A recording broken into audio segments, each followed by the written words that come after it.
MTA International, reaching the corners of the earth.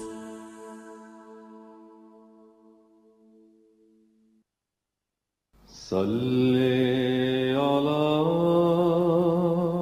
رسولنا صلی علی محمد صلی علی نبینا صلی علی محمد صلی علی کریمنا صلی علی محمد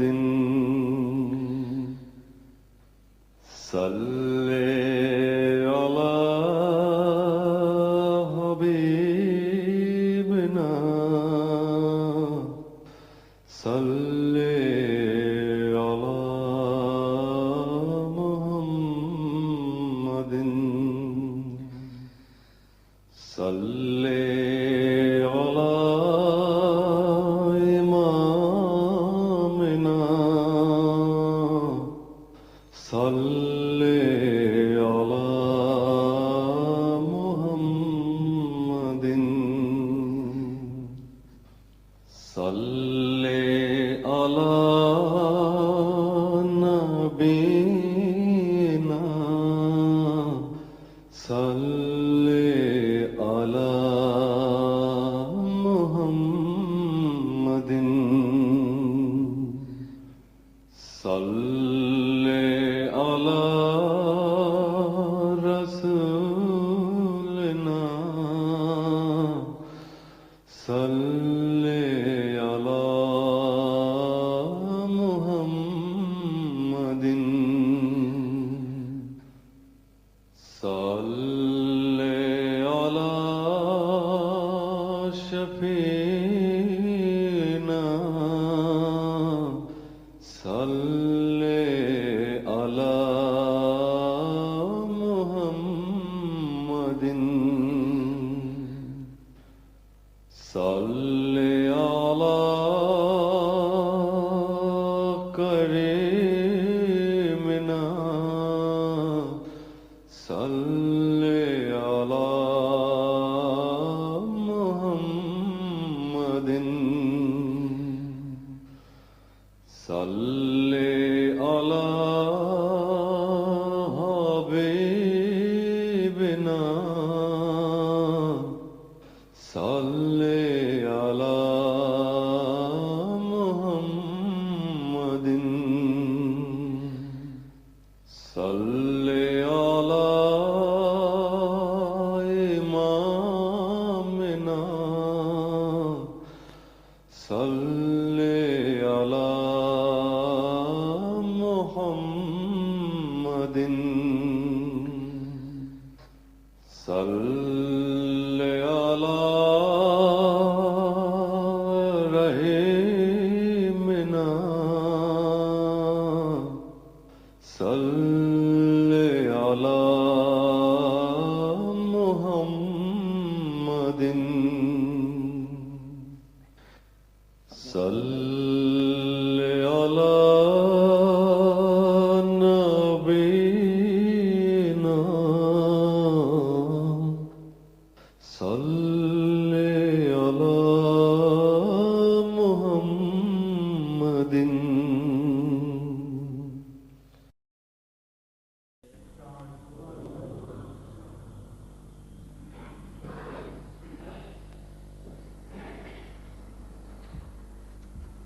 السلام علیکم ورحمۃ اللہ. اذان دے دیں.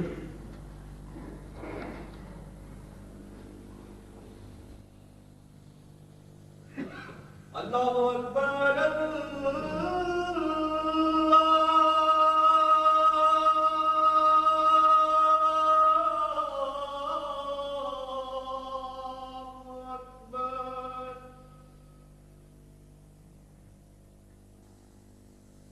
اللہ اکبر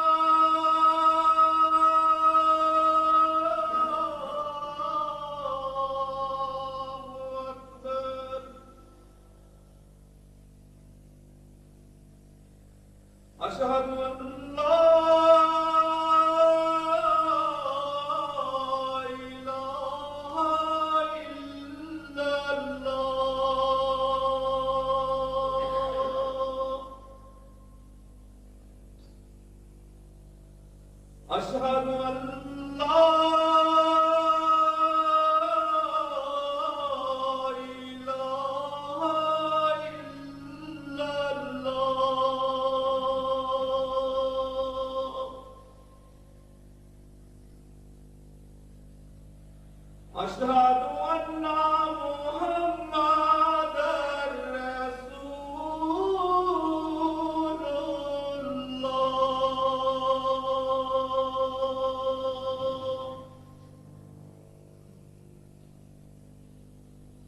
أشهد أن محمدًا رسول الله.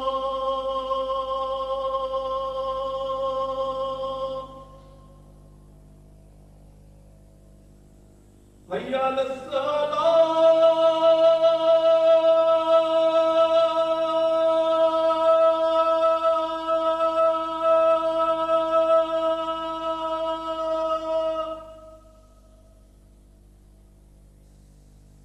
حي على الصلاة.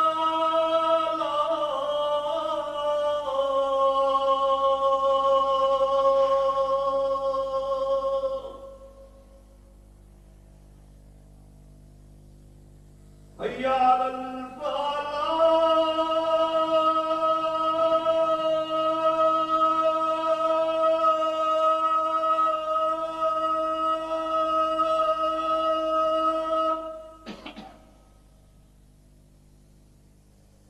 حي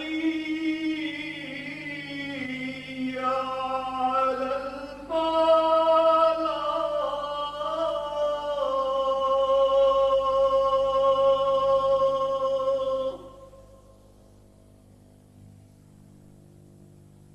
الله أكبر الله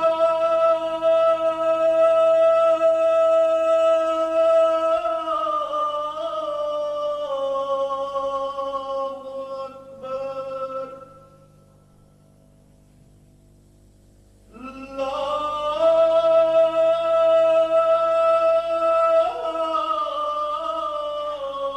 إله إلا الله.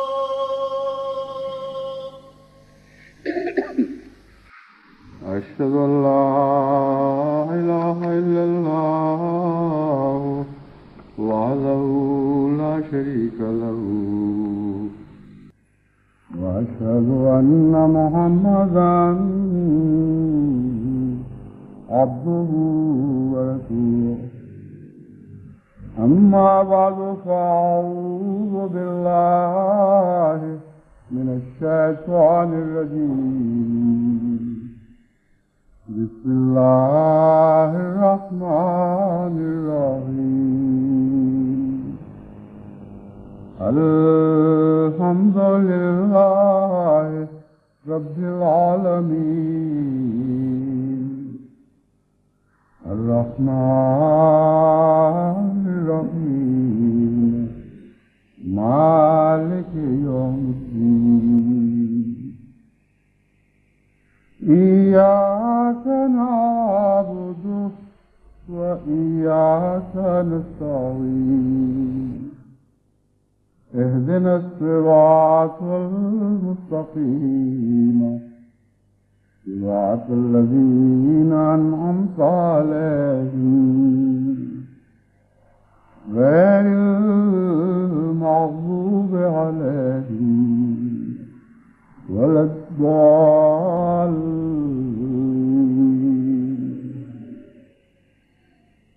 أومن كان ميتا فأحييناه وجعلنا له نورا يمشي به في الناس كمن مثله في الظلمات ليس بخارج منها. كذلك زين للكافرين ما كانوا يعملون. وكذلك جعلنا في كل قرية أكابر مجرميها ليمكروا فيها وما يمكرون إلا بأنفسهم وما يشعرون. وإذا جاءتهم آية قالوا لن نؤمن حتى نؤتى مثل ما أوتي رسل الله الله أعلم حيث يجعل رسالته فيصيب الذين أجرموا صغار عند الله وعذاب شديد بما كانوا يمكرون.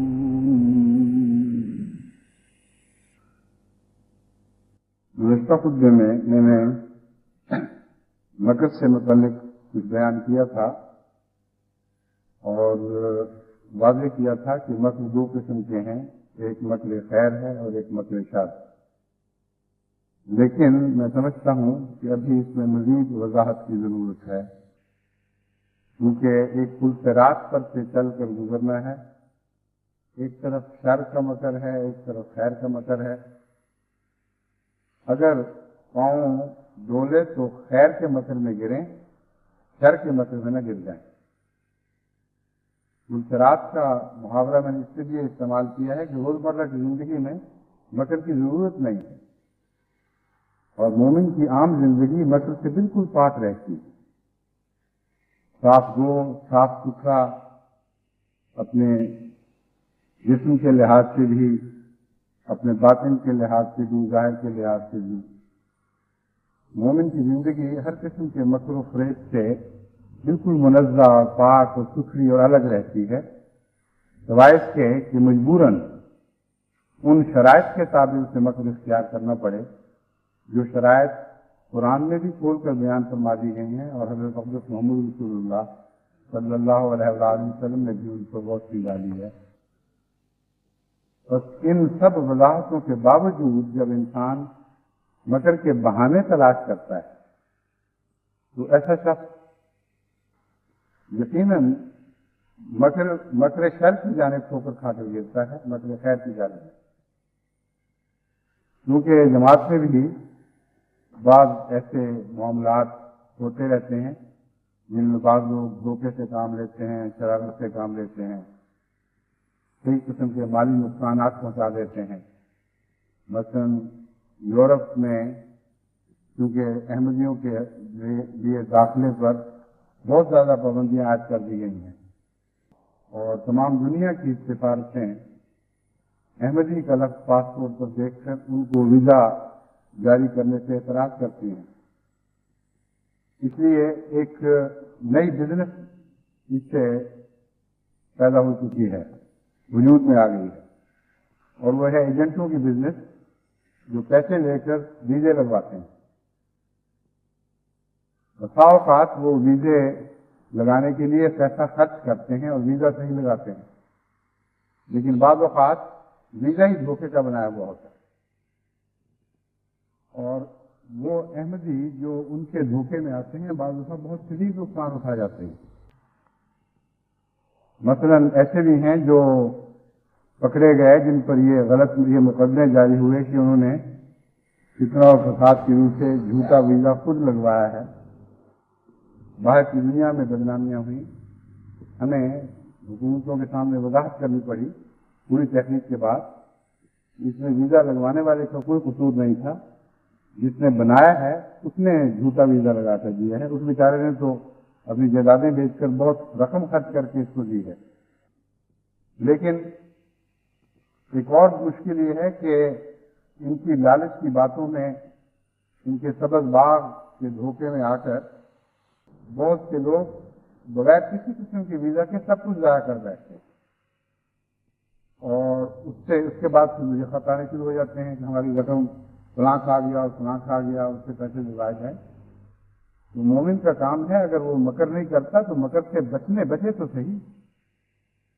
مومن کا یہ کام نہیں ہے کہ دھوکے اور فریب کے جال میں جگہ جگہ قدم رکھے، اور جب وضاحت سے تنبیہ کر دی جائے اس کے بعد ایسی جگہ قدم رکھنا بہت ہی نقصان دہ ہوتا ہے.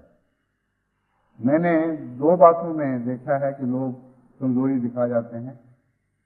پیسہ وہاں پھنساتے ہیں جہاں بعض دفعہ لالچ ہوتی ہے، جو اس کی عام مارکیٹ میں قیمت ہے اس سے بڑھ کر ملے گا، اور جب یہ حرص سر پر سوار ہو تو پھر عقل سر کو چھوڑ دیتی ہے اور یہ ہرس ہی کو سوار ہو کے رہ جاتی ہے، اور بسا اوقات نقصان کے سودے اسی شوق میں ہوتے ہیں، پھر مشورہ بھی نہیں کیا جاتا۔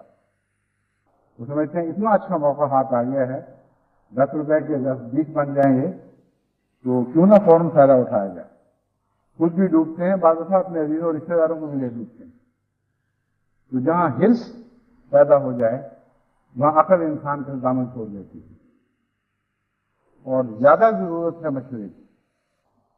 بعض عقل والے ایسے ہیں جنہوں نے ہرس کے باوجود مجھ سے مشورہ کیا، اور ان کو بلا تردد میں نے فوراً لکھا۔ میں نے کہا یہ سودا دنیا میں عام طور پر ممکن ہی نہیں ہے، اس میں ضرور کوئی دھوکے کی کسی ہے، آپ اس سے دامن بچائیں، ہرگز نہیں اس میں پڑنا۔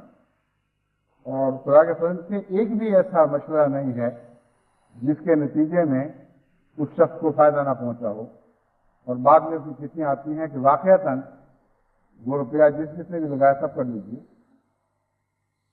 دوسری ہرس ہے باہر نکلنے کی، دوسرے منافع حاصل کرنے کی۔ اس میں باہر جانے کی تمنا بھی پیدا ہوتی ہے، اور بعض دفعہ لوگ اتنے تنگ آئے ہوتے ہیں ایک تنگ ماحول سے، ہر وقت کی بکواس، جھک جھک، گالیاں، مقدمے، اور جگہ جگہ کئی قسم کی الزام تراشیاں، باہر قدم اٹھاؤ تو ہر وقت قانون تشریح۔ بہت لوگ تھک جاتے ہیں اور بیدار ہو جاتے ہیں۔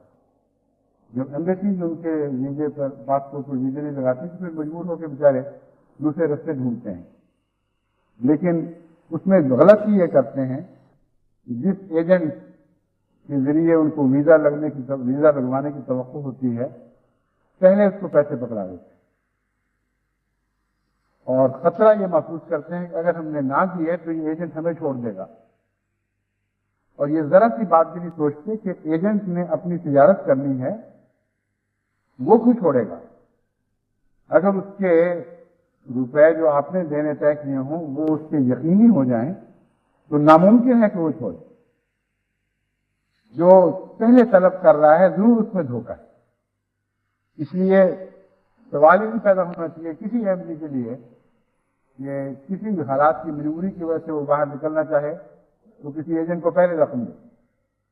اس کی بجائے یہ طریق چاہیے کہ کسی ایسے ثالث ہو جس پر فریقین کا اعتماد ہو، اور جماعت میں ایسے بہت سے معتمد مل سکتے ہیں، ان کو بیچ میں ڈالا جائے، ان کے پاس روپیہ رکھوایا جائے، اور ان سے کہے کہ جس وقت ویزا لگوا کے دیتے ہو، اور شرطیں یہ طے ہونی چاہیے، یہ ویزا سچا نکلا اور میں منزل مقصود پر پہنچ گیا تو یہ روپے تمہیں مل جائیں گے، اگر نہیں تو چھٹی کرو، جس کو چاہو پکڑو۔ اور سارے احمدیوں تک یہ آواز سن کے پہنچے گی۔ اس وقت پاکستان میں بھی لوگ سن رہے ہیں اور جگہ جگہ مجلسیں لگی ہوئی ہیں۔ بعض دفعہ میں تصور کی آنکھ سے ان کو دیکھتا ہوں، وہ اپنی ظاہری آنکھ سے میری جسمانی تصویر دیکھ رہے ہیں، میں اپنے تصور کی آنکھ سے ان کا سراپا دیکھ رہا ہوں، تو مجھے خیال ہے کہ ان کو میں آنکھوں میں آنکھیں ڈال کر سمجھاؤں کہ دھوکے نہ کھائیں، جماعت کا روپیہ بہت قیمتی ہے، حق حلال کی کمائی ہے، سچے لوگوں کی کمائی سچائی پر خرچ ہونے والی ہے، کیوں خام کا اتنا نقصان اٹھاتے ہیں؟ تو مکر سے کام نہ لینا جتنا ضروری ہے اتنا مومن کے لیے مکر سے بچنا بھی ضروری ہے، ورنہ خیر الماکرین کا مضمون نہ ہوتا۔ جہاں جہاں مکر کا مضمون بیان ہوا ہے خدا تعالیٰ نے مکر کے توڑ کا مضمون بیان فرمایا ہے۔ خیر الماکرین کا مطلب ہے اس کو دھوکہ دے کر نقصان نہ پہنچاؤ، لیکن اس کے دھوکے سے ضرور بچنے کی کوشش کرو، اور نتیجہ یہ نکلے کہ بالآخر تم کامیاب ہو، کیونکہ خیر مکر کے متعلق قرآن کریم میں ہر جگہ یہی دعویٰ فرمایا ہے کہ وہ ضرور کامیاب ہوتا ہے، اور دھوکے باز کا دھوکہ اس کو لگتا ہے۔ تو یہ ایک معمولی سی مثال ہے، لیکن ہماری دنیا تو دھوکوں کی دنیا ہے، جگہ جگہ دھوکے کی کٹیاں لگائے بیٹھے ہیں لوگ، مال میں، سیاست میں، ہر دنیا کے لین دین اور کاروبار میں دھوکہ ہی دھوکہ چل رہا ہے۔ احمدی کے لیے بہت احتیاط کی ضرورت ہے۔ ایک احمدی جب دھوکے میں پڑتا ہے تو اس سے مجھے بھی بہت تکلیف پہنچتی ہے۔ خام خواہ مجھے بیٹھے بیٹھائے کیوں آپ مصیبت میں مبتلا کرتے ہیں؟ کسی کا روپیہ دلواؤں یا نہ دلواؤں، لیکن اس کا دکھ تو مجھے لگ جاتا ہے بہرحال۔ اس لیے آئندہ احتیاط کریں اور خام خواہ میرے لیے پریشانی کا سامنا کیا کریں۔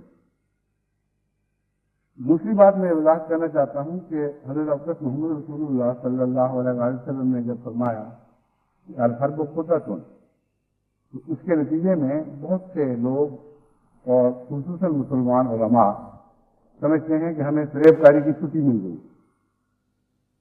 حرب کیا ہے، کیا کس کیفیت کا نام ہے، اس میں خدا کیسے کیا جاتا ہے، اس کی وضاحت میں کچھ ایک مثال سے کرنی چاہتا ہوں، اور پھر حضرت مسیح موعود علیہ السلام کا ایک اقتباس جس میں آپ نے تجزیہ پیش فرمایا ہے، آپ کے سامنے پر پیش سناؤں گا۔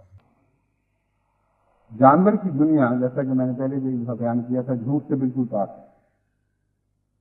یہ بدبختی وہاں کی شروع ہوتی ہے جہاں سے انسان کو انسان بنایا گیا اور انسان کو اختیار دیا گیا۔ یہ مختار دنیا کا کام ہے جھوٹ بولنا۔ جن کو خدا نے اختیار نہیں دیا ان کو جھوٹ کا اختیار ہی نہیں دیا، صرف سچ کا اختیار۔ اس لیے جانور کی دنیا میں کہیں آپ کو کوئی جھوٹ نہیں دکھائی دے گا، لیکن خدا دکھائی دے گا، اور وہاں دکھائی دے گا جہاں الحرب کا مضمون جاری ہوتا ہے۔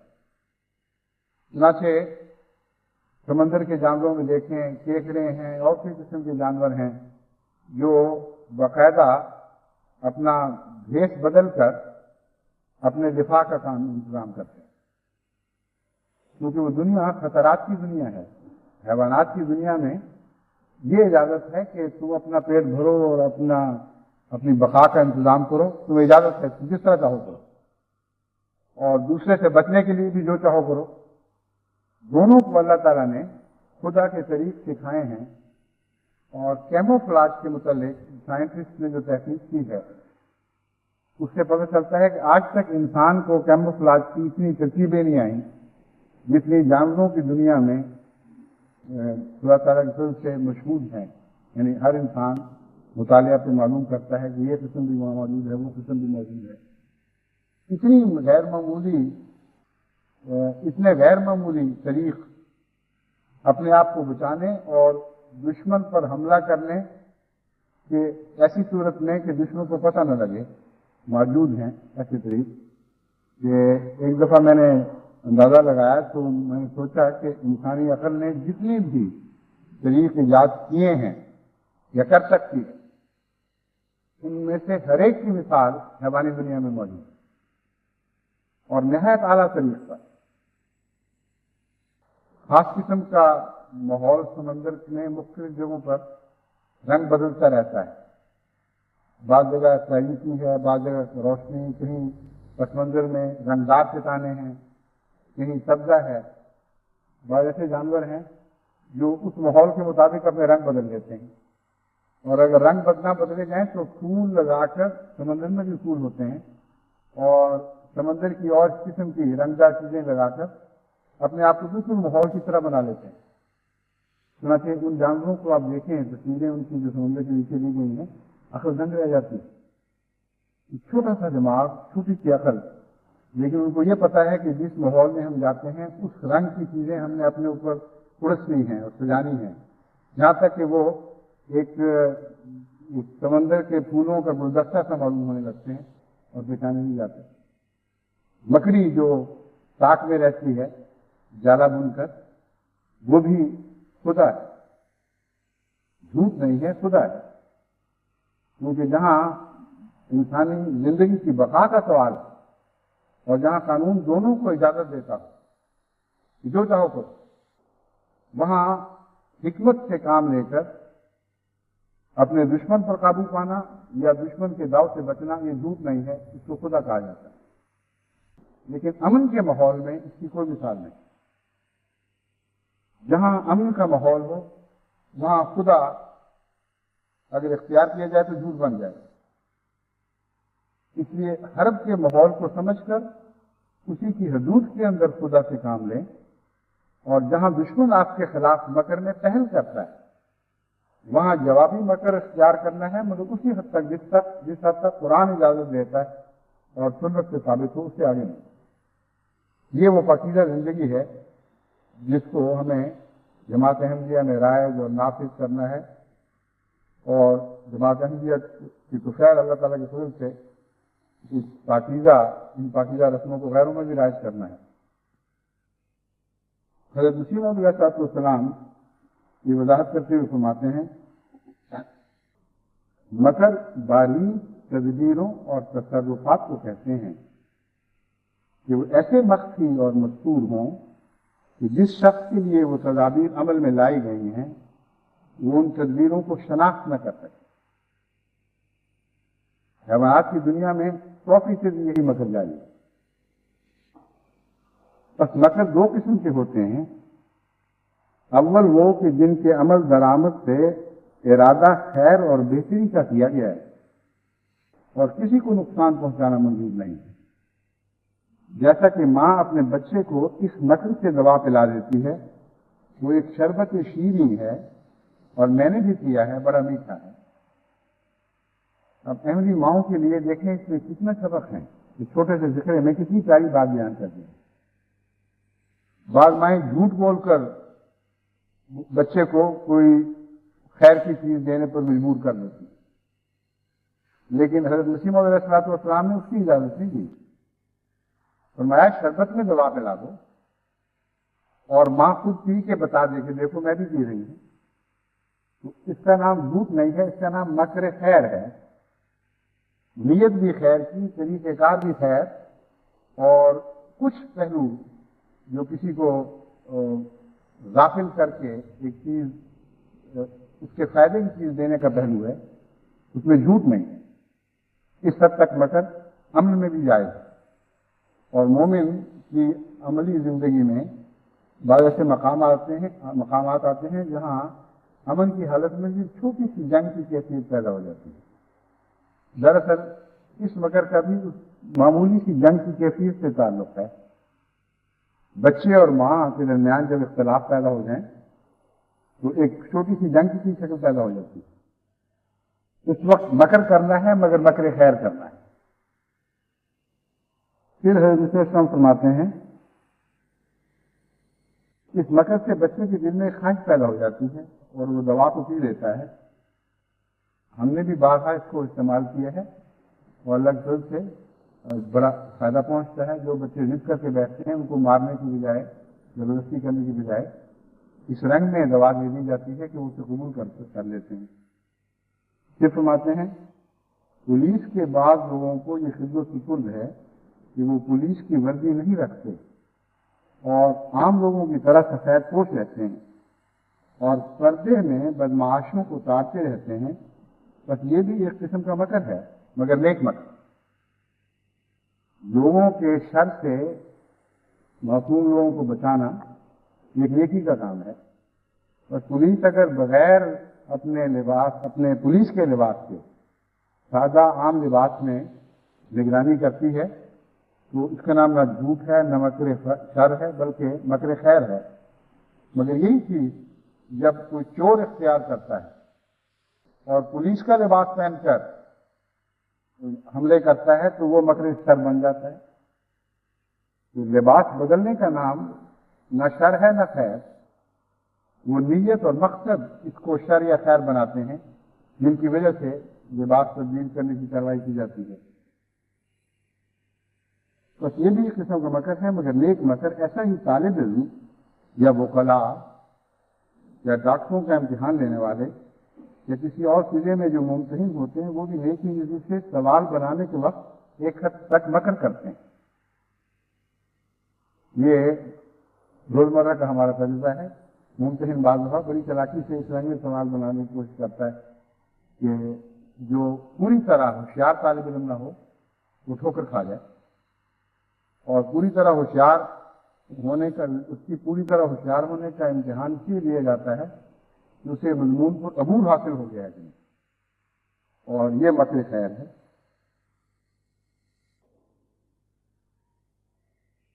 بس اسی طرح سمجھ لینا چاہیے کہ وہ مکر جو خدا کی شان کے مناسب حال ہیں وہ اس قسم کے ہیں جن کے ذریعے سے وہ نیکوں کو آزماتا ہے اور بدوں کو جو اپنی شرارت کے مکر نہیں چھوڑتے سزا دیتا ہے، اور اس کے قانون قدرت پر نظر ڈال کر ہر ایک شخص سمجھ سکتا ہے کہ ایسی مخفی رحمتیں یا مخفی غضب اس کے قانون قدرت میں پائے جاتے ہیں بعض اوقات ایک مکار شریر آدمی جو اپنے بد مکروں سے باز نہیں آتا، بعض اسباب کے پیدا ہونے سے خوش ہوتا ہے اور خیال کرتا ہے کہ ان اسباب کے ذریعے سے جو میرے لیے میسر آ گئے ہیں، ایک مظلوم کو انتہا درجے کے ظلم کے ساتھ پیش ڈالوں گا، مگر انہی اسباب سے خدا اسی کو ہلاک کر دیتا ہے۔ اور یہ خدا کا مکر ہوتا ہے جو شریر آدمی کو ان کاموں کے بد نتیجے سے بے خبر رکھتا ہے اور اس کے دل میں یہ خیال پیدا کرتا ہے کہ اس مکر میں اس کی کامیابی ہے۔ بس یہ بھی ایک مکر کی قسم ہے، لیکن میں اب ایک ایسے مکر کا ذکر کرتا ہوں جس کا ان آیات سے کریمہ میں ذکر ملتا ہے جس کی تین کی تلاوت میں نے آپ کے سامنے پڑھ کرتی۔ سب سے بد مکر وہ ہے جو دین کے خلاف استعمال کیا جائے اور جس کے نتیجے میں انسان خود بھی کجی پر قائم رہے اور دوسروں کو بنی نوع انسان کو بھی دھوکہ دے کر سچائی سے باز رکھنے کی کوشش کرے۔ چنانچہ مکر جب ترقی کرتا ہے تو جیسا کہ میں نے شروع سے مضمون کو اس طرح اٹھایا ہے، ایک فرد انسان اپنی ذات میں مکر کرتا ہے، اپنے ماحول میں مکر کرتا ہے۔ پھر قومی مکر ہوتے ہیں جس میں سیاسی مکر کی مثال دی تھی، اقتصادی مکر بھی ہیں اور بھی ہر قسم کے تمدنی مکر بھی ہیں، مگر سب سے زیادہ بھیانک مکر جو قومی مکر کی صورت میں انسانوں کو بلائیں توڑ رہے ہیں وہ سیاسی مکر ہیں، اور ساری دنیا میں بدامنی کے ذمہ دار سیاسی مکر ہی ہیں اکثر صورتوں میں۔ لیکن اس سے بہت بڑھ کر خطرناک مکر وہ ہے جو مذہبی مکر ہے، جس کے ذریعے انسان کو ہدایت سے باز رکھا جاتا ہے۔ اور قرآن کریم نے اسی مکر کا ذکر ان آیات میں فرمایا ہے جو میں نے آپ کے سامنے پڑھ کے تلاوت کی۔ فرمایا وَمَنْ كَانَ مَيْتًا فَأَحْيَيْنَاهُ وَجَعَلْنَا لَهُ نُورًا يَمْشِي بِهِ فِي النَّاسِ وَمَن مَّثَلُهُ فِي الظُّلُمَاتِ۔ اور کیا وہ شخص جو مردہ ہو پھر اسے ہم نے زندہ کر دیا ہو اور اس کے لیے ایک ایسی روشنی مقرر کی ہو جس کے ذریعے سے وہ لوگوں میں چلتا پھرتا ہے، اس شخص کی طرح ہو سکتا ہے جس کا حال یہ ہے کہ وہ اندھیروں میں پڑا ہوا ہے اور ان سے کسی وقت بھی نہیں نکلتا۔ اسی طرح کافروں کے لیے ان کے اعمال خوبصورت کر کے دکھائے گئے ہیں۔ اب یہ کیا باتیں ہو رہی ہیں؟ کون مردہ تھا جسے زندہ کیا گیا؟ کون وہ ہے جو اندھیروں میں بھٹکتا پھرتا ہے اور ان سے باہر آنے کا نام نہیں دیتا؟ اس کو مزید واضح کرتے ہوئے قرآن کریم فرماتا ہے وَكَذَلِكَ جَعَلْنَا فِي كُلِّ قَرْيَةٍ أَكَابِرَ مُجْرِمِيهَا لِيَمْكُرُوا فِيهَا۔ اسی طرح ہم نے تمام بڑی بڑی بستیوں اور قوموں میں ایسے بڑے لوگ پیدا کیے جو جرموں میں بڑے، جو اپنے جرائم کی حیثیت سے بہت بڑی بڑی حیثیتیں، جرائم کے ذریعے سے بڑی بڑی حیثیتیں اختیار کر گئے، وہ بھی اکابر مجرمین یہاں ہیں۔ یا وہ لوگ جو بڑے لوگ تھے اور عواقب سے بے خوف ہو کر انہوں نے بڑے بڑے جرم کیے، وہ بھی اکابر مجرمین یہاں میں آتے ہیں۔ بس ایسی سوسائٹی جو بد ہو چکی ہو اس کے بڑے لوگ بدترین ہوتے ہیں۔ اور مذہب میں جب مذہب بگڑ جائیں تو ان کے بڑے لوگ یعنی علماء بدترین ہوتے ہیں۔ چنانچہ اس آیت کے مضمون کو وہ حدیث واضح فرماتی ہے جس میں اللہ تعالیٰ کے رسول نے ہمیں اطلاع دی صلی اللہ علیہ وسلم کہ جب زمانہ بگڑے گا اور لوگ دھوکہ دیں گے اسلام کے نام پر، فرمایا شر من تحت علماء شر من تحت السماء، ان کے علماء آسمان کے نیچے بدترین مخلوق ہوں گے۔ بس مضمون وہی ہے جس حالت پر بھی اطلاق پائے گا جب شر پھیل جائے تو اس سوسائٹی کے بڑے لوگ اپنے دائرۂ کار میں سب سے زیادہ شریک ہوتے ہیں۔ اگر سیاست میں شر ہے تو وہ سیاسی رہنما سب سے زیادہ شریک ہیں جن کی وجہ سے شر پھیلتا اور افزائش پاتا ہے۔ فرمایا وَكَذَلِكَ جَعَلْنَا فِي كُلِّ قَرْيَةٍ أَكَابِرَ مُجْرِمِيهَا لِيَمْكُرُوا فِيهَا، اور وہ پھر مکر کرتے ہیں۔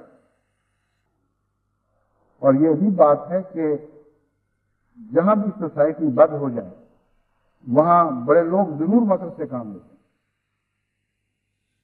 نہ سیاست پاک رہتی ہے، نہ تمدن پاک رہتا ہے، نہ اقتصادیات پاک رہتی ہیں، اور بد سوسائٹی کے بڑے لوگ لازماً مکر سے کام لے رہے ہیں. یہ قرآن کریم کا ایک ایسا نقطہ ہے جس پر میں نے غور کر کے چاروں طرف نظر دوڑا کر دیکھا ہے تو حیرت میں یہ راز مجھے سمجھ آ گیا جو آج کی سوسائٹی پر اطلاق پاتا ہے اور بڑے لوگوں کے کردار کو سمجھنے میں مدد دیتا ہے.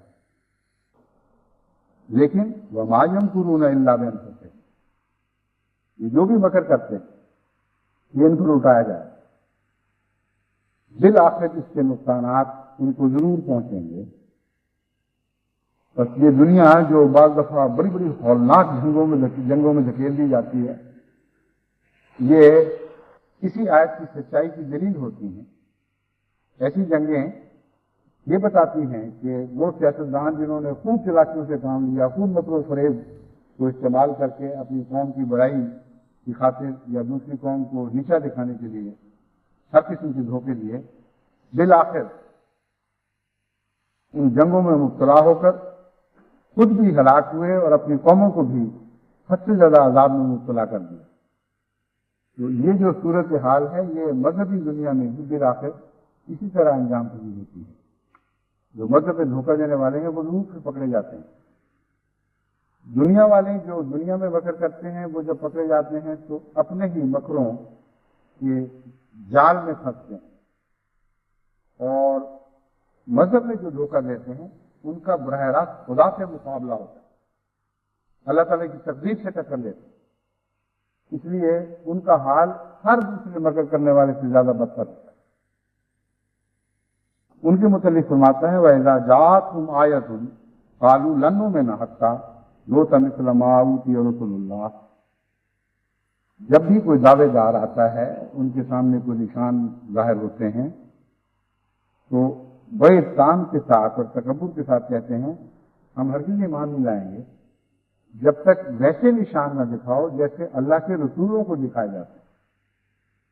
اور یہ معاملہ ہر خدا کے رسول سے کیا جاتا ہے. یہ آواز جو آپ کے کانوں میں ہر طرف سے پڑتی ہے کہ ہم مرزا صاحب کو نہیں مانیں گے جب تک وہ نشان نہ دکھائیں جو پہلے خدا کے رسولوں نے دکھائے. یہ کوئی نئی آواز نہیں ہے. قرآن فرماتا ہے ہر دعوے دار کو یہی کہا گیا کہ تو کہاں سے رسول آ گیا، ہمیں رسولوں والے نشان دکھا. اور یہ بدنصیب ہمیشہ رسولوں والے نشانوں کو پہچاننے سے محروم رہ جاتے ہیں. فرمایا اللہ عالم ہے تو یجب رسالت. کیسی نکتے کی اور گہری نفسیاتی حقیقت بیان فرمائی گئی ہے. فرمایا کہ اصل بات یہ ہے کہ تم پسند نہیں کرتے کہ جس شخص کو مقرر کیا گیا ہے اسے مقرر کیا جائے. یہ ہے ساری بات. ایک شخصی تنافر ہے، ایک اختلاف ہے جو تمہارے اور اس شخص کے مزاج اور اس کی شخصیت کا اختلاف. تو یہ بات تو اس طرح نہیں چلے گی، اللہ فیصلہ کرے. تم نے اپنی پسند کے مطابق جو لیڈر چننے ہوتے ہیں وہ تو بدترین ہوتے ہیں، جیسا کہ پہلے ذکر ہوا. مذہب میں بھی بدترین اور سیاست میں بھی بدترین اور تمدن میں بھی بدترین اور اقتصادیات میں بدترین. اور اب خدا کو کہتے ہو کہ وہ تمہارے مشورے سے کارروائی کریں اور تمہارے مزاج کے مطابق لیڈر لائے، یہ نہیں ہوگا. نقطے کی بات یہ ہے کہ اللہ جانتا ہے، اللہ عالم ہے تو یجب رسالتہ. یہ فیصلہ خدا کرے گا کہ اس نے کس کو اپنا نمائندہ بنا کر بھیجنا ہے اور کس کو نہیں بھیجنا. سَيُصِيبُ الَّذِينَ أَجْرَمُوا صَغَارٌ عِندَ اللَّهِ. یقیناً وہ لوگ جو جرم کرتے ہیں ان کو صغار پہنچے، یعنی وہ چھوٹے ہوں گے، ذلیل کر کے دکھا دیے جائیں اللہ کے نزدیک. اور جب اللہ کے نزدیک کوئی چھوٹا بنا دیا جائے تو پھر دنیا کی تقدیر بھی اس کو چھوٹا بنا کر دکھاتی ہے، اور آخرت میں جو اس سے سلوک ہوگا وہ تو ظاہر ہے. فرمایا وَعَذَابٌ شَدِيدٌ بِمَا كَانُوا يَمْكُرُونَ. اور ان کے لیے شدید عذاب مقرر ہے اس سبب سے کہ وہ مکر سے کام لیتے تھے. حضرت مسیح موعود علیہ السلام نے جو آخری حصے میں یہ بیان فرمایا ہے کہ میں واردات کے سامنے پڑھ کے سنائی ہے کہ ایسا شخص جو دین میں مکر سے کام لیتا ہے اس کا حال یہ ہے کہ وہ خیال کرتا ہے کہ ان اسباب کے ذریعے جو میسر آ گئے ہیں ایک مظلوم کو انتہا درجے کے ظلم کے ساتھ پیس ڈالنا. یہ مکر حضرت اقدس محمد مصطفیٰ صلی اللہ علیہ وآلہ وسلم کے خلاف سب سے زیادہ استعمال کیے گئے. ہر قسم کے مشورے ہوئے، کاروائیاں ہوئیں، اور دعویٰ یہ تھا کہ ہم اس جھوٹ کو اور فریب کو پنپنے نہیں دیں گے، اور عمل یہ تھا کہ سچائی کے خلاف ہر قسم کے جھوٹ اور فریب سے خود کام لے رہے ہیں. بین یہی شکل آج احمدیت کو درپیش ہے. اسی صورتحال کا سامنا ہے. ہمارے سامنے جتنے دشمن ہیں وہ مکر سے کام لیتے ہیں، مگر جیسا کہ حضرت مسیح علیہ السلام نے فرمایا کہ وہ شریف اس کام کے نتیجے سے بے خبر رہتے ہیں. اللہ تعالیٰ ان کو اس کے اصل نتیجے سے بے خبر رکھتا ہے. اس کی ایک بڑی کھلی مثال یہ ہے کہ جب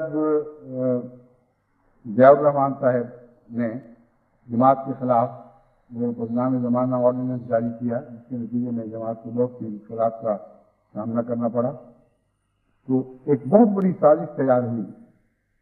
اس سے پہلے تیار ہو چکی تھی، اس کے بعد اس کا ایک حصہ ظاہر کیا گیا.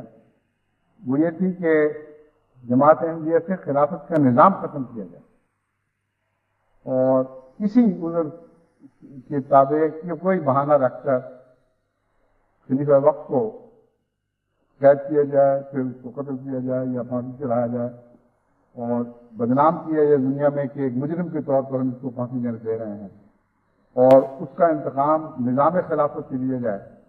یہ نظام اتنا خطرناک، یہ تو لوگوں کے قتل و غارت پر معمول ہو چکا ہے، قتل و غارت کے لیے وقف ہو چکا ہے، اور خلافت اور دنیا میں شر پھیلانا ایک ہی دو چیز کے نام بن گیا. اس لیے ہم خلافت احمدیہ کو اپنے ملک میں نہیں چلنے دیں گے. یہ انسٹیٹیوشن ختم کی جاتی ہے. جو نظام خدا جاری کرتا ہے، جو 1300 سال انتظار کے بعد خدا تعالیٰ نے جاری فرمایا، ان بدبختوں نے اپنے مکر سے اسے مٹا دینا چاہا. یریدون لیطفئوا نور اللہ واللہ متم نورہ ولو کرہ الکافرون.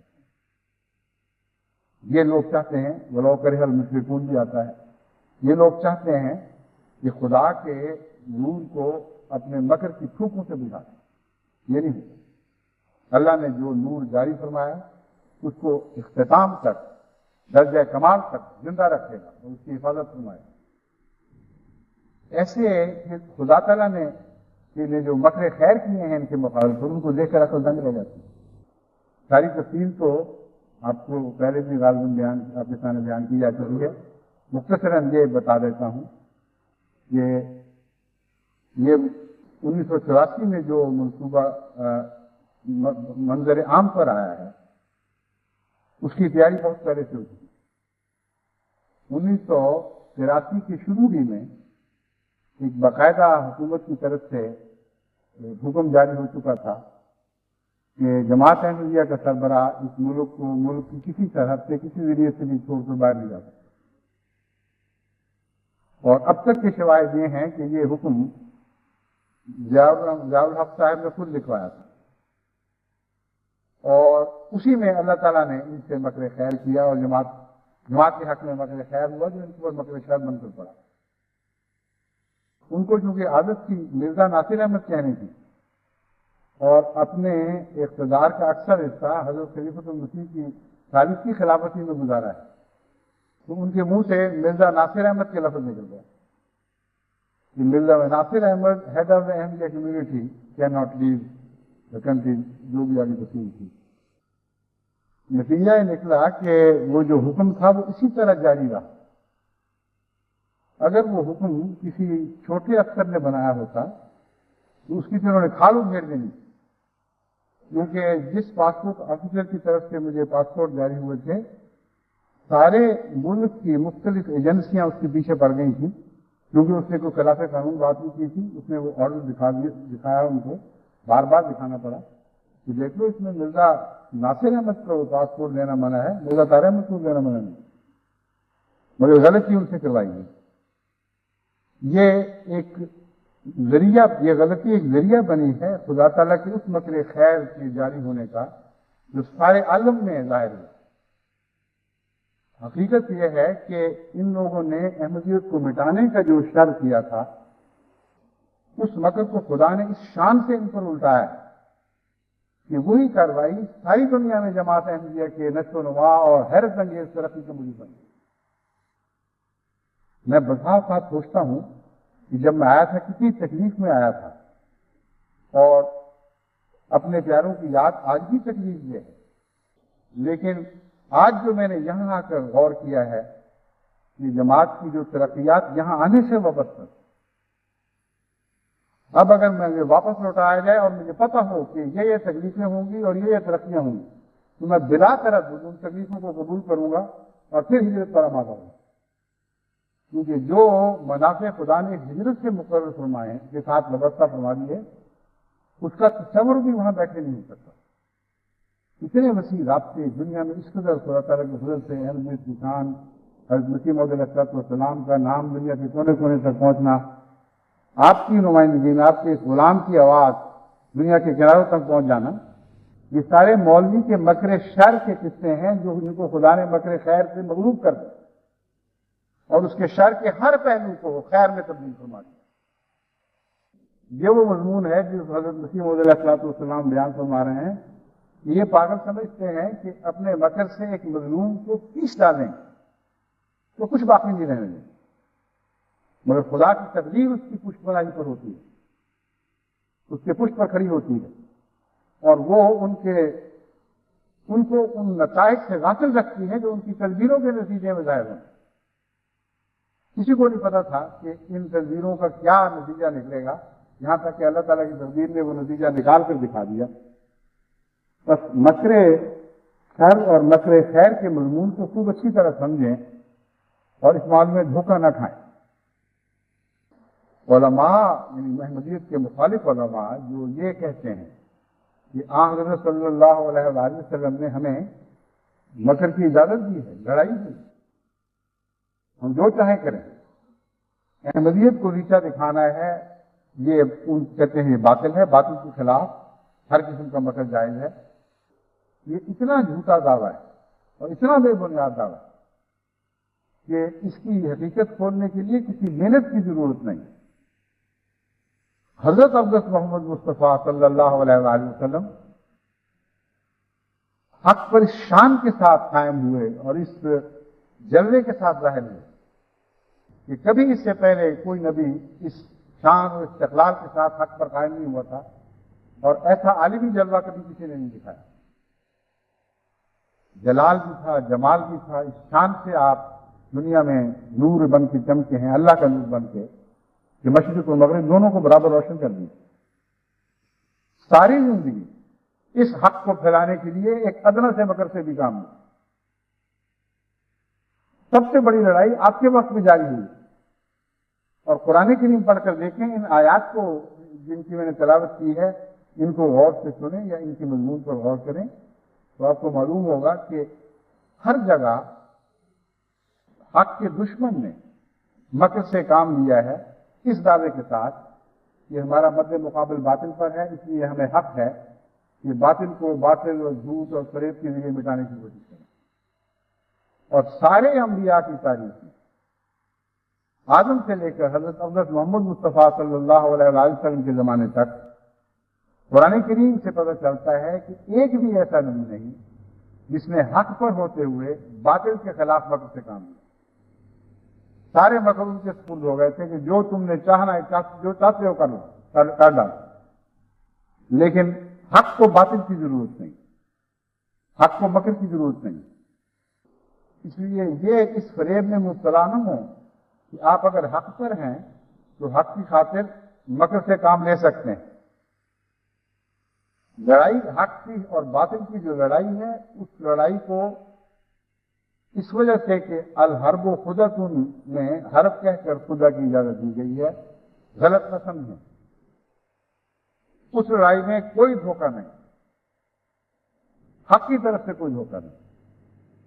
جو نظریات کی جنگ ہے جس میں حق اور باطل کا مقابلہ ہمیشہ سے ہوتا چلا آیا ہے، ہمیشہ ہوتا رہے گا۔ اس جنگ پر حضرت صلی اللہ علیہ وآلہ وسلم کا وہ مقولہ ثابت نہیں آتا، کیونکہ وہ مراد نہیں۔ حضرت صلی اللہ علیہ وآلہ وسلم کی اگر یہ مراد ہوتی کہ نظریاتی جنگوں میں بھی اہل حق کو میں اجازت دیتا ہوں کہ وہ ہر قسم کے دھوکے اور فریب سے کام لیں، تو سب سے بڑی جنگ تو آپ لڑ رہے ہیں، سب سے بڑے حق پر تو آپ قائم ہیں، سب سے زیادہ خطرناک باطل کی سازشوں کو تو آپ کا سامنا۔ ایک آپ کے کردار میں سے ایک معمولی سی جھلکی دکھائیں جہاں آپ نے نظریاتی جنگ میں کسی قسم کے دھوکے یا تلبیس سے کام لیا۔ کھلی کھلی کتاب ہے، آج بھی آپ کے سامنے ویسی ہے جیسے میں ہمارے آقا و مولا حضرت محمد رسول اللہ پر نازل ہوئی تھی، ایسی روشن ایسی بین کتاب ہے، ایک ادنا سا بھی سایہ اس پر کسی تلبیس اور دھوکے کا نہیں ہے۔ قول سدید اور صاف بات کر کے سچائی کے ساتھ اسلام کو پھیلایا گیا اور جھوٹ کا سہارا نہیں دیا گیا، یہاں تک کہ ایک جنگ کے موقع پر حضرت اقدس محمد مصطفیٰ صلی اللہ علیہ وآلہ وسلم کے سامنے، یہ غالباً جنگ بدر کی بات ہے، ایک مشرک پہلوان کو پیش کیا گیا جس کا سارے عرب میں دبدبا تھا، وہ فن حرب کے لحاظ سے بہت شہرت رکھتا تھا، اس نے اہل مکہ سے اپنا ذاتی انتقام لینا تھا، اور اس غرض سے اس نے سوچا کہ اب مسلمانوں کی ان سے لڑائی ہو رہی ہے، یہ کمزور ہیں، ضرورت مند ہیں، میں ان کے ساتھ شامل ہو کر اپنے بلے اتاروں۔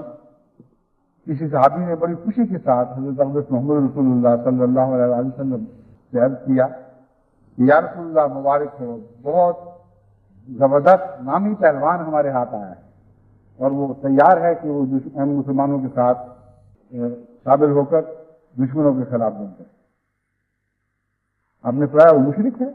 ہاں مشرک۔ مجھے اپنی سچائی کے لیے، توحید کے لیے کسی مشرک کی مدد نہیں ہے۔ ایسا پاک رسول ہے، کیسی عظمت ہے آپ کے کردار کی، آپ کی سچائی کی روشنی دے کے آج بھی نظر سن جاتی ہے۔ اتنا خوفناک وقت تھا وہ کہ جس کے مضمرات سے حضرت صلی اللہ علیہ وسلم سے بڑھ کر اور کوئی واقف نہیں ہو سکتا۔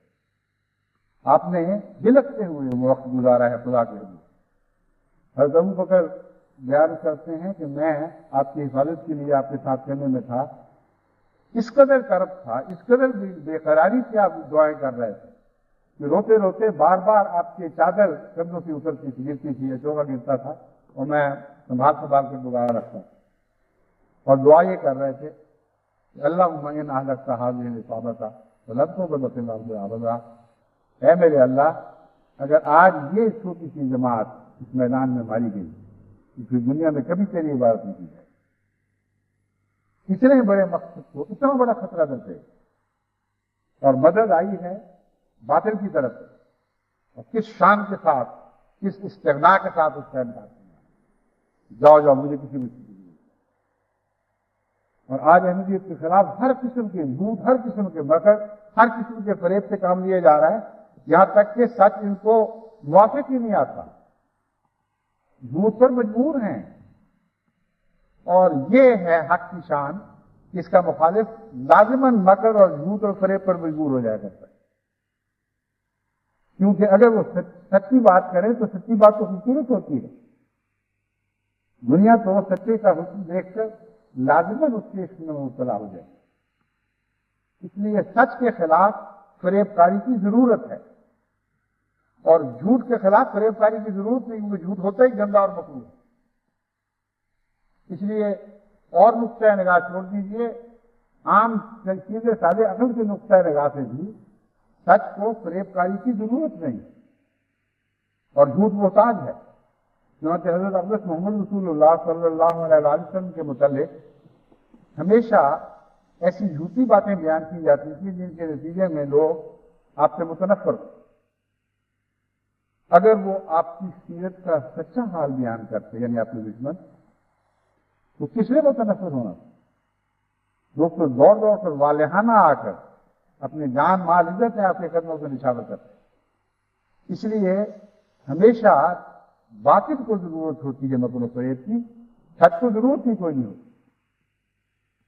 حضرت صلی اللہ علیہ وسلم کے متعلق جھوٹ اور فریب سے اس طرح کام لیا جاتا تھا کہ جس قسم کا کوئی شخص ہو اس کے مزاج کے مطابق اس کے سامنے جھوٹ گڑا جاتا تھا۔ قرآن کریم نے اس کی مختلف قسمیں بیان فرمائی ہیں۔ ایک بری عورت کے متعلق روایت آتی ہے کہ وہ ایک دفعہ باہر کسی قبیلے سے مکے آئی اور اس کو یہ بتایا گیا کہ وہ شخص بڑا جادوگر ہے، اس سے بچ کر رہنا۔ اور عام طور پر بڑی بری عورتیں جو ہیں وہ جادو سے بہت ڈرتی ہیں، تو بڑی سخت فیصلہ رکھی کہ میں کسی بستی میں جا رہی ہوں جہاں اتنا خطرناک جادوگر رہتا ہے۔ بوجھ اٹھایا ہوا دوری ہوئی تھی بوجھ سے، پہلی بوڑھی اس سے بہت زیادہ جگہ جگہ پوچھتی پھرتی تھی کہ وہ جادوگر کون ہے، کہاں ہے، کہ کہیں میں اس رستے سے نہ بھولوں۔ کسی نے اس کی پرواہ نہیں کی، بات کرتی تھی، سننے والا آگے گزر جاتا تھا، یہاں تک کہ ایک ایسا شخص سامنے آیا جس نے بڑی توجہ سے ہمدردی سے اس کی بات کو سنا اور اس نے کہا بی میں تمہیں بتاؤں گا وہ کون ہے، انہوں نے بہت بوجھ اٹھایا ہوا ہے، اور میں تمہیں تمہاری منزل تک پہنچا دیتا ہوں، بوجھ مجھے اٹھا دو۔ اس کا سامان اٹھایا، اسے منزل تک پہنچایا۔ جب سامان نہ رکھا تو یہ کہا کہ وہ میں ہوں وہ جادوگر، اور اس لیے پہلے نہیں بتایا اس کو کہ کہیں وہ گھبرا کر اس فائدے سے محروم نہ رہ جائے جو آپ اس کو پہنچانا چاہتے ہیں۔ اس بڑھیا نے دیکھیں کیسی عقل کا جواب دیا۔ اس نے کہا اے جادوگر، اگر تو وہی جادوگر ہے تو سن کہ تیرا جادو چل گیا اور میں کلمہ پڑھتی ہوں تیرا، اور تو سچا ہے۔ تو سچائی کا جادو تو اس طرح چلتا ہے جسے فریب کی ضرورت نہیں۔ یہ فریب ہے جو سچائی کے مقابل پر بار بار مات کھاتا ہے، اور پھر بھی یہ ظاہر جاہل اور ظالم لوگ فریب کاری سے باز نہیں آتے۔ احمدیت کے متعلق ایک ٹیسٹ کیس میں نے ایک دفعہ والے کے سلسلے میں بھی پیش کیا تھا۔ میں نے کہا عجیب بات ہے کہ ہمارے متعلق جو باتیں کہتے ہیں وہ اربے لگا کر ثابت کرنے کی کوشش کرتے ہیں، ہم سے پوچھو تو ہم وہ ہیں ہی نہیں۔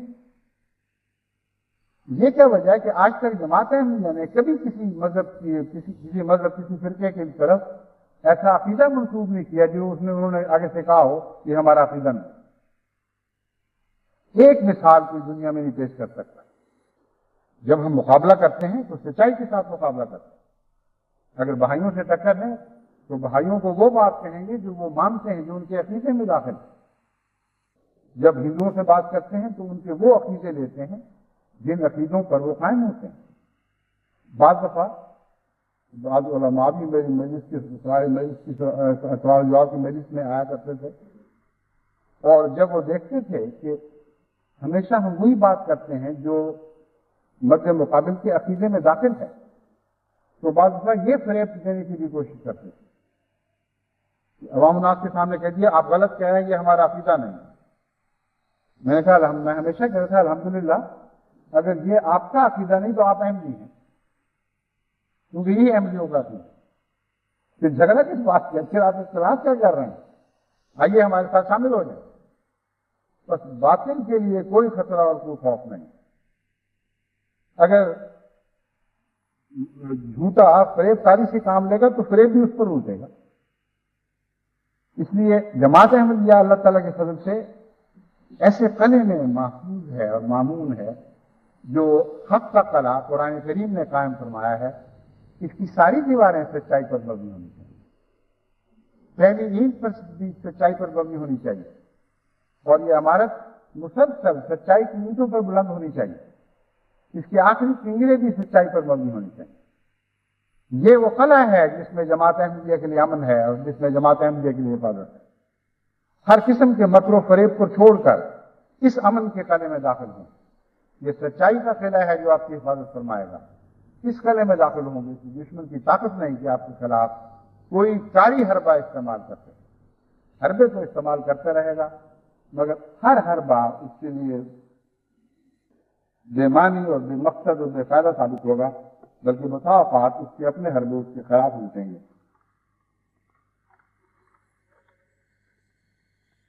حضرت مسیح موعود علیہ السلام نے بہت ہی ایک پیاری نصیحت فرمائی ہے وہ میں آپ کے سامنے رکھتا ہوں.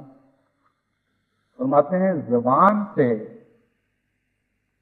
کا سچی بات ہی ہو، کیسی اچھی بھی کی گئی ہو، یہ کافی نہیں. حقیقت یہ ہے کہ جب تک دل سچا نہ ہو جائے اور دل کی گہرائی سے بات نہ نکلے، اس وقت تک دلوں پر فتح یاب نہیں ہو سکتی. تو نہ صرف اپنے قول کو سچا کریں بلکہ اپنے عمل کو سچا کریں، اپنے دل کی گہرائی میں پرورش پانے والی نیتوں کو سچا کریں. اگر آپ ظاہر اور باطن اور اوپر سے نیچے تک سچے ہو جائیں تو لازماً آپ کی فتح ہو. کچھ دیر کے لیے دھوکے باز فریب کاری سے کام لے کر دھوکہ دے دیا کرتا ہے، مگر سچ آخر ضرور کھلتا ہے اور کھلتا ہے اور پھولتا ہے، پھلتا ہے اور لازماً پنپتا ہے. سچ ہی کو غالب آنا ہے. لیکن ترکیب وہی ہے جو حضرت مسیح علیہ السلام نے قرآن و سنت کا عرفان حاصل کر کے پیش فرمائی ہے. اللہ تعالیٰ فرماتے ہیں اللہ تعالیٰ نے انسان کو زبان دی اور ایک دل بخشا ہے. صرف زبان سے کوئی فتح نہیں ہو سکتی، دلوں کو فتح کرنے والا دل ہی ہوتا ہے. جو قوم صرف زبانی جمع خرچ کرتی ہے، یاد رکھو کہ وہ کبھی بھی فتح یاب نہیں ہو سکتی. صحابہ کرام رضوان اللہ علیہم کا نمونہ دیکھو کہ کیا ان کے پاس کوئی ظاہری سامان تھے؟ ہرگز نہیں. مگر پھر بائی ہما کہ وہ بے سر و سامان تھے اور دشمن کثیر اور ہر طرح کے سامان اسے مہیا تھے. ان کو خدا تعالیٰ نے کیسی کیسی بے نظیر کامیابیاں عطا کی. بھلا کہیں کسی تاریخ میں ایسی کامیابی کی کوئی نظیر ملتی ہے؟ تلاش کر کے دیکھ لو. مگر لا حاصل. اور جو شخص خدا کو خوش کرنا چاہتا ہے اور چاہتا ہے کہ اس کی دنیا ٹھیک ہو جاوے، خود پاک دل ہو جاوے، نیک بن جاوے اور اس کی تمام مشکلات حل اور دکھ دور ہو جائیں اور اس کو ہر طرح کی کامیابی اور فتح و نصرت عطا ہو، اس کے واسطے اللہ تعالیٰ نے ایک اصول بتایا ہے اور وہ یہ ہے کہ قد افلح من زکاہا. مراد ہو گیا وہ شخص جس نے اپنا تزکیہ نفس کر لی. اس میں جو تمام خطبات تبتل اللہ کے ہیں یہ تزکیہ نفس کے ہی دوسرے نام ہیں. تزکیہ کہتے ہیں ایسے وجود سے پاک کرنا جس کا وہاں محل نہیں، موقع نہیں، جو بے ضرورت ہے، زائد ہے، اس کا حق نہیں وہاں رہنے کا. بس اللہ کے سوا ہر باطل خدا کا کسی مومن کے دل پر تصرف ایک ناواجب قبضہ ہے. جیسے چور آدمی کے ہوں، جیسے ڈاکوؤں نے قبضہ جما لیا ہو. بس تزکیے سے مراد یہ ہے کہ غیر اللہ کے ہر سائے کو بھی اپنے دل کے مکان سے باہر نکالتے. ظاہری بت بھی توڑو اور باطنی بت بھی توڑو. یہ وہ ذریعہ ہے جس کے نتیجے میں دل میں وہ طاقت نصیب ہوگی کہ آپ کی بات لازماً اثر دکھائے. دل کی باتوں میں بڑی قوت ہوا کرتی. اللہ ہر احمدی کے دل کو اس طرح پاک و صاف کر دے کہ وہ خدا سے بھر جائے اور غیر اللہ کے وجود سے کلیتاً پاک ہو جائے. اس صورت میں لازماً توحید کو وہ غلبہ نصیب ہوگا جس کا ہمیں وعدہ دیا گیا اور لازماً ہمارے ہی ہاتھوں سے وہ غلبہ نصیب ہوگا. اللہ وہ دن ہمیں جل کر دکھائے. اب میں آپ سے تقریباً 1 ماہ کے لیے اجازت چاہوں گا. یہ خطبے کا سلسلہ اس اگلے ماہ تک میں مجبوراً ٹیلی ویژن پر نہیں دکھایا جا سکے گا کیونکہ میں سفر پر ہوں اور سفر کے دوران ایسے انتظامات کرنا مشکل ہے. اس کے بعد ہم دوبارہ کمپنی سے معاہدہ طے کریں گے. ایک کمپنی سے مناسب وقت دوسری سے کریں گے اور کوشش یہی ہوگی کہ جلد از جلد دوبارہ ہمارا رابطہ بحال ہو جائے.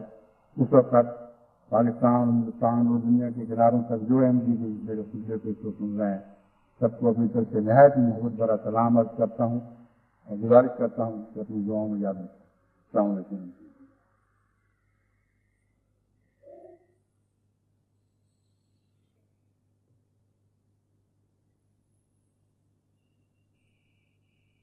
الحمد لله نحمده ونستعينه ونستغفره ونؤمن به ونتوكل عليه ونعوذ بالله من شرور أنفسنا ومن سيئات أعمالنا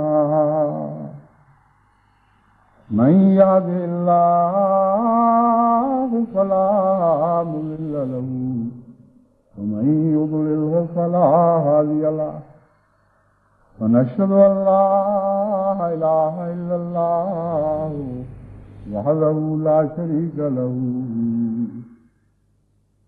ونشهد أن محمدا عبده ورسوله